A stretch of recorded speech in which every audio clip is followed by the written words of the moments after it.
So our next speaker is Larry Alexander. He's the director of the Northern California Resource Center.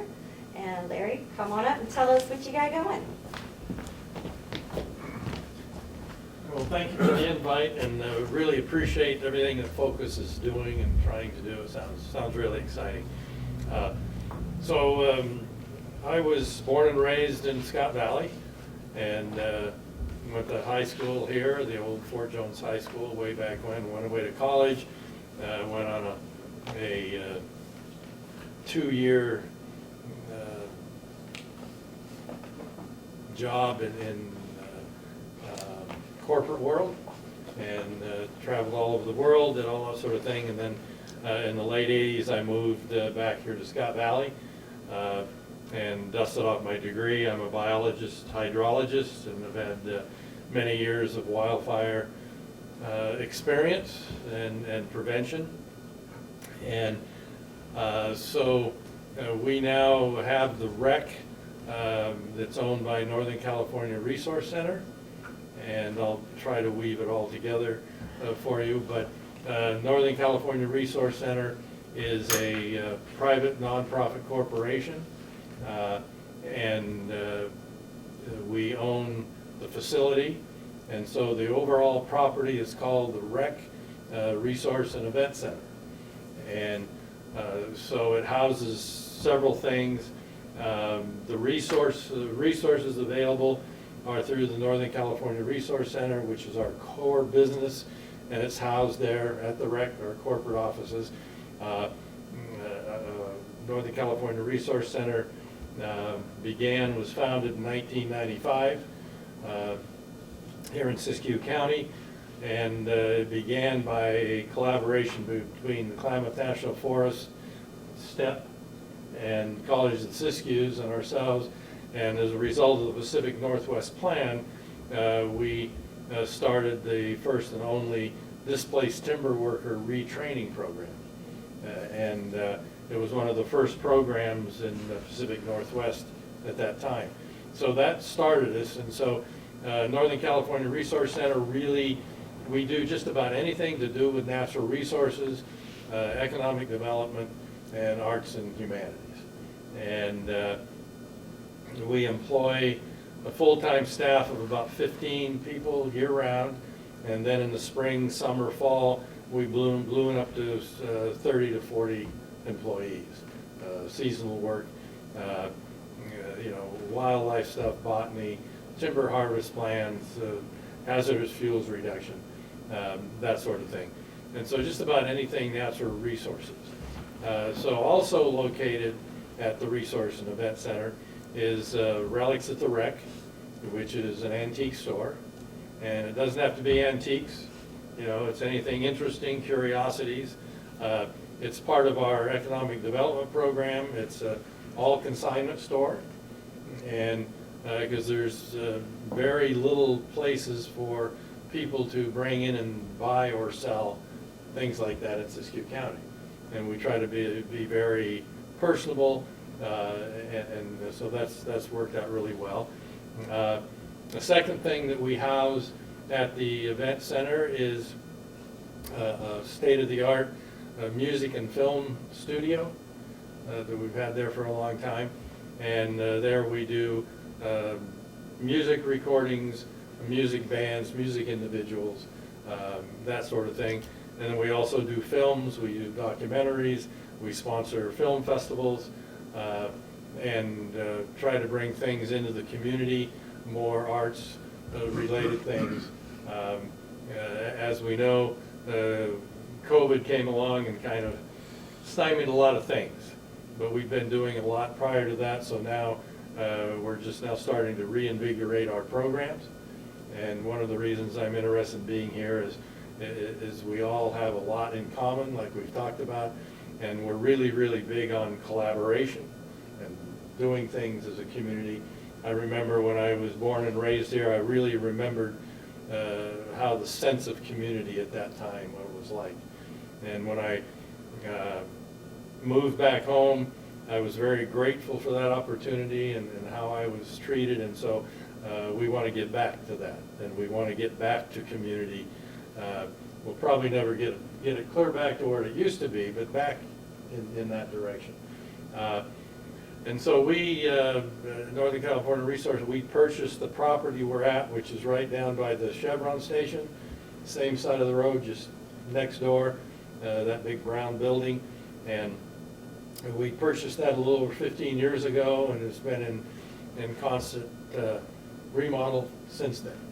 And we've pretty much just completed our last stage, which is a state-of-the-art event center. We have all the latest technology, an LED screen that's a place for meetings, film festivals. We want to bring in, with the technology now, bring in seminars for education interest for members of the community. And so we can do that, a big LED screen, and it's a space that we can have weddings and that type of thing.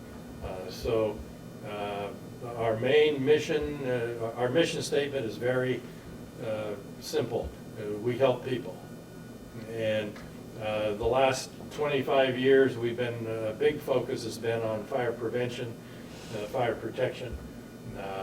We write a tremendous amount of grants. We sponsor several fire safe councils in Siskiyou County, and we're continually working in that. One program that's particularly near and dear to our heart is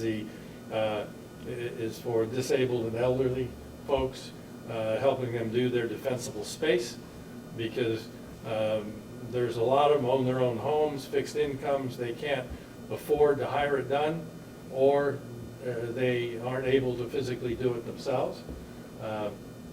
So we have a continuing program that we write grants for that provides the funding to do that for these folks. And right now, as of today, we have almost identified 100 disabled and elderly landowners in Scott Valley that need that help. And so we plan on doing a lot more events. Please feel free to come by and introduce yourself and talk to me. I'll give you a tour, and you'll get a better sense of what we're doing. But we're excited about reinvigorating all our programs, and I'm excited about working collaboratively with all the people here in this room today, because we all have a lot of things in common. And like you mentioned earlier, a lot of nonprofit, we're all doing things and we're busy, but there's so much commonality, and we can get so much done by working and communicating together, including, like, after school programs or whatever. So, and we're open to ideas. So we'll be having a lot of community meetings and things that are of interest. So, thank you. And Larry has brought us some pamphlets. Yeah, brochures. If you want some, just take some. And you're welcome. Any questions? Very good. Well, thank you. Appreciate it. Before we open the floor up to more questions, I just wanted to let you know a couple things we have going on. Focus is doing their holiday basket. So sign-ups are right now at, could you just share that really fast? Yeah, the sign-ups for the food baskets, if you know a family that is struggling, they can go and sign up for the food baskets at both libraries in the valley and at the Scott Valley Resource Center, and then that's through November 2nd, and then Focus will be here at Valley Oaks on the 4th to accept the final sign-ups for those food boxes. And there's a chance for people to also request needs for if they need presents under their trees for their kids and everything. We also have a program called Presents Under the Tree that we're launching. So you'll start to see Christmas trees up around with gift tags on them that you can take and buy something for a child and return it to that same Christmas tree, and we'll get them, we'll be Santa. Yeah. Yeah. All right, so we'll keep an eye out for those flyers.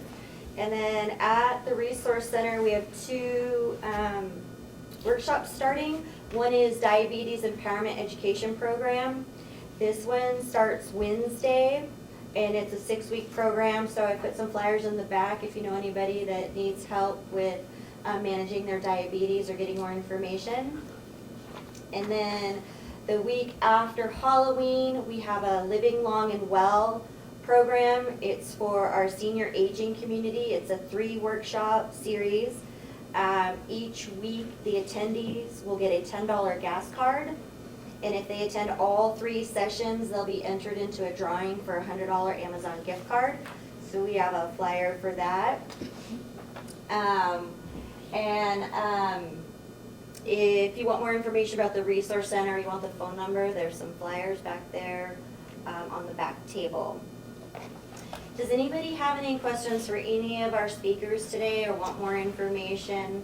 I have one thing, it's not really a question, but I just want to add to you, Leslie, that the library has helped me so much with research projects. And I'm not talking about the online help, I'm talking about the people that work at the library are so helpful. I've had books sent to me from other libraries that I couldn't access. I can find them online, but I don't have a library card for that library. You can call and have materials sent from other libraries. It's just been a really huge help. Oh, thank you. Question, Larry. Yes. How does a person go about getting signed up or get properties signed up? Now, not for the elderly, they can't do it themselves, but I'm thinking of Callahan in particular, across from our place, it's Forest Service down to private land, and that's the only, really now, the only real way a fire can come into Callahan, and it'll rip, because it's just nothing but buckbrush. How do you go about talking to someone? Who do you contact and say, could you talk to this person, or do you talk to the person that owns the land first, and then how does the best go about it? Primarily, for our part, you could come by our office, talk to me, and we can gather the information. And then we or somebody with Fire Safety Council or something would go and speak with the individuals, assess their needs, and see what we can do to help them. Do you work with Forest Service also, and there's certain areas you'd say we do a thinning project? Yeah, we're as I mentioned, 95 when we started, the Common National Forest was one of our collaborators, and we've continued with that relationship, and so we do a lot with Forest Service through grants and agreements, and we try to do projects that border public lands and mesh the prescriptions and that kind of thing. Especially in Siskiyou County, like 60-some percent of the land base is public lands. And Scott Valley, it's a little bit more than that. And so it's essential that we work together with public lands. But yeah, we have a waiting list of names, and we just work through that. We're continually, like I mentioned, continually writing grants. And sometimes it takes a while to get a grant, and then sometimes it doesn't. You know, there's this ebb and flow, as everybody knows. But we've been able to really maintain a good consistency at some level for the last 10 years or so. Excellent. But yeah, just come by and provide the information, and we can take it from there. Anyone else have any questions? Or share? Is there a good share? I can share a date. Share a date. Third week of June 2025 will be our film festival called Glow Fest. And we've been doing film festivals before COVID for about 6 years, and so COVID came along, we couldn't do gatherings and stuff. So third week of June of 2025, we're going to start up the program again. Annual film festival, 4-day event. I just have a statement about his state-of-the-art facility. I got a tour, and I just couldn't believe I was in Siskiyou County. It's fantastic. It's like world-class, Larry. Thank you very much. Thank you. Yeah. Well, now we've got to use it. Yeah. But yeah, anybody, anytime, come by and I'll give you the tour, and I'll probably talk your ear off about what we could do. Alright, so we have some flyers up here at the table from our speakers. We have flyers in the back. Take as many as you'd like. And just wanted to thank all of our speakers for coming today. We really appreciate you taking time out of your day to come share as Focus and the Resource Center builds this calendar and directory of where we can find services here in the Valley. We have so many nonprofits, and sometimes it's hard to figure out where to send someone or where to request these. So we'll be building this directory that hopefully in the next couple months we'll be able to share and encourage anybody you know that has a nonprofit to contact us so we can get you on that directory and let us know what services you provide as a nonprofit so we can share the word and share their services with everybody else. So we can work together. Yeah, so we can be collaborative and work together. That's kind of our goal, and that's how this whole series kind of came about, was working in conjunction and having a place where we all could come and share and learn more about all of these services that we do have in Scott Valley, and not rely solely on social media to get your information. All right. And if you know of any other nonprofits that want to come in and speak or are Yes. interested and say, hey, this is a great opportunity. Yes. Did we announce next month's speakers? No, actually, Yeah, we have next month's speakers, so I apologize. So next month's speakers are going to be Michelle Harris, Center of Healthy Communities, Linda Sue Berry from the Scott Valley Grange, Michelle Estrada from Siskiyou Quilters, she's also with Loaves and Fishes, and Cora Branwell of Scott Valley Artist Guild. Cora's here with us tonight. Cora! So those will be our 4 speakers next month. Third Monday of every month. Third Monday of every Yeah. month at 6 p.m. And take some cookies home. We're going on vacation. Take some sweets, take some Yeah, we've sweets. got a bunch of. All right, thank you very much. Thank you so much, it Thank was you. wonderful. Thank you. I'll let everybody know. Good to see you. I'll sit